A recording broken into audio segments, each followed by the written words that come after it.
Mr. Claxton's Algebra 1. Whoa, Algebra 1 class.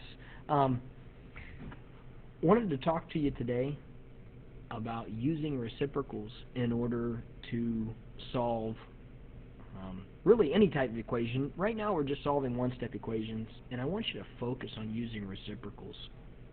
What's happening here is, instead of dividing by fractions, we're going to multiply by the reciprocal. Okay, so when we do multiply by the reciprocal, we're just going to flip the fraction. Okay, in general speak, I'm just going to flip it. We want to multiply by the reciprocal. It's called the inverse property of multiplication. Okay, formally, but informally, if you need something to remember it, we can call it keep, change, change, or copy, dot, flip. Those are two if you need something to organize your thoughts. So what happened here? I had negative 9/4 multiplied by a number z set equal to 10. Instead of dividing by negative 9/4 on each side, which just looks hideous, I want you to multiply by the reciprocal. And remember, that negative right there, that negative can go in the numerator or it can go in the denominator. I always tell you, just put the negative in the numerator. So if you're working like this, just draw a line through that negative, make it part of the solidus or the fraction bar, okay, and put that negative with the numerator. So we're multiplying by the reciprocal of that, which is 4 over negative 9 on each side. I want to write 10 as a fraction. If I'm going to be multiplying by a fraction, it helps to have both terms both factors as a fraction. So I know that 1z is going to be equal to 40 over negative 9, which is negative 4, and 4/9. Now, what did I do in example 2? In example 2, I said, okay, a lot of students are probably going to say, oh, I need to divide by negative 6 on each side, because you need to ask yourself, how is the s connected to the negative 6? It's connected by multiplication. So a lot of you would say, well, Mr. Claxton, I'm going to divide by negative 6. But that would leave us with a fraction divided by a value, which is ugly, just not pretty at all. So I don't care if you divide by negative 6 on this side, but instead of dividing by a fraction by negative 6, you should multiply by the reciprocal. Now I went ahead and multiplied by the reciprocal on each side here in red. You can see that I multiplied negative 6 by 1 over negative 6. That just leaves me with 1s. 1s is just written as s.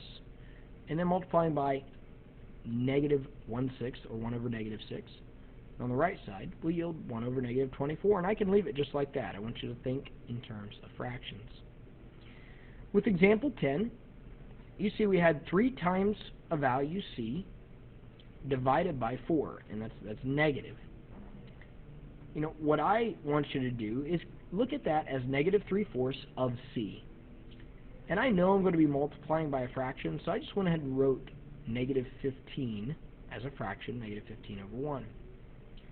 What am I going to multiply by on each side? Well, I multiply by the reciprocal of negative 3 over 4. So the reciprocal of negative 3 over 4 is 4/3.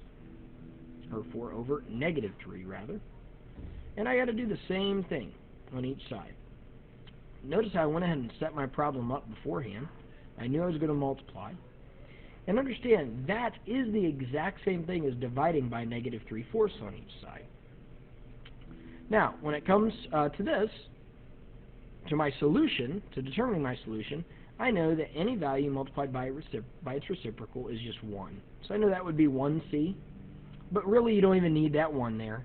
Some people, if you want to leave it there, it's okay. If you're doing problems on Khan Academy, they do not like the 1 there, for future reference. Multiplying negative 15 times 4 over negative 3. There's 2 ways you can do this. The long way is to take negative 15 times 4. Negative 15 times 4, you're probably thinking, well, negative 15, negative 30, negative 45. Oh, yeah, negative 60, right? Or maybe you just knew it. Divided by 1 times negative 3 is just negative 3. Anytime you divide 2 negatives, it will yield a positive value. So we're going to have c equal to, what times 3 is 60? Because I know I'm dealing with positives here. Oh yeah, 20 times 3. 20 times 3 is 60. Now the easier way to do that would be to come back up here and say, okay, I have negatives. I'm going to have a negative divided by a negative. I know I'm just going to have positives. So one group of negative 3s is 5 groups of negative 3s up here. What's 5 times 4? Remember, the negative's gone. 5 times 4 is 20. What's 1 times 1? 1 was 20 over 1. There we go. My solution. And I can solve all these by going to the check step and checking myself. You should never get a problem wrong. Looking at the word problem here, we've got Frank. He needs to make a 360-mile trip in 9 hours, write and solve an equation to determine what speed he should average. You may recall a formula for this. The first thing that I want you to do, though, is think of a method for solving this problem. The first thing is to understand what the problem is asking. Underline it. So I asked you to underline it. I went ahead and underlined it in red. So in red, it wants us to write and solve an equation. Okay, and why are we doing this? To determine what speed he should average. But we're going to write and solve an equation. So it's telling us our plan step, really. In the plan step, we identify given information, define variables. Okay, we then develop a method for problem solving. Well, they already tell us write and solve an equation, so we're going to do that. What are my variables here, though? Well, I know how many miles he traveled. I've got the miles, so I have that. I have how many hours. I have the time. Oh, what speed? Speed is my variable. So I typically don't like to use S as a variable. Another word for speed is rate. So what rate is he traveling? So rate, I'm going to let rate equal R, and I know that's the same as speed. So his rate, you may recall a famous formula to use for this is D equals R times T. Distance equals rate multiplied by the time. So using this, recalling this formula, which is very helpful just to memorize. I know that's what I'm going to use. That's in my plan step. Identify my given information. I'm going to let this 360 here be the distance. 360-mile trip is going to be my D. And then, let's go ahead and make T a different color. We'll go ahead and make T a nice, it is Breast Cancer Awareness Month, so let's go ahead and make that pink. The time is 9 hours. That's my given information. I've identified my given information. Now I just need to plug it back into that formula. So I'm going to take this formula and use it to solve for, what am I solving for here? Well, I guess it'll be a lot easier to see what I'm solving for after I plug it in. Ooh, let's just move this down here. Copied too much there. Alright, so I'm using D equals RT. And I'm plugging in for distance. I know, you're thinking it. I will be done in less than 2 minutes.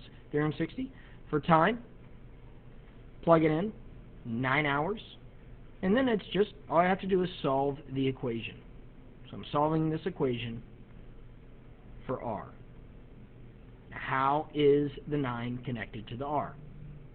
Multiplication. So what do I do to undo multiplication? In this case, I would divide by 9 on each side.